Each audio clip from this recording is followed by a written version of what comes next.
Memory by H.P. Lovecraft, written in 1919 and released in the United Co-Operative in June of that year. In the valley of Nis, the accursed waning moon shines thinly, tearing a path for its light with feeble horns through the lethal foliage of a great upas tree. And within the depths of the valley, where the light reaches not, move forms not meet to be beheld. Rank is the herbage on each slope, where evil vines and creeping plants crawl amidst the stones of ruined palaces, twining tightly about broken columns and strange monoliths, and heaving up marble pavements laid by forgotten hands. And in trees that grow gigantic in crumbling courtyards leap little apes, while in and out of deep treasure vaults writhe poisoned serpents and scaly things without name.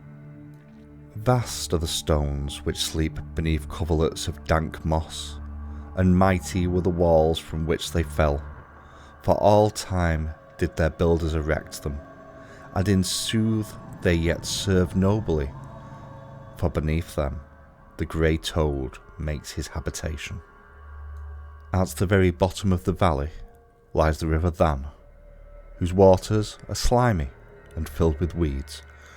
From hidden springs it rises, and to subterranean grottos it flows, so that the demon of the valley knows not why its waters are red, nor whither they are found. The genie that haunts the moonbeams spake to the demon of the valley, saying, I am old and forget much. Tell me the deeds and aspects and name of them who built these things of stone. And the demon replied, I am Memory, and am wise in lore of the past. But I too am old. These beings were like waters of the river Than, not to be understood. Their deeds I recall not, for they were but of the moment. Their aspects I recall dimly, for it was like to that of the little apes in the trees.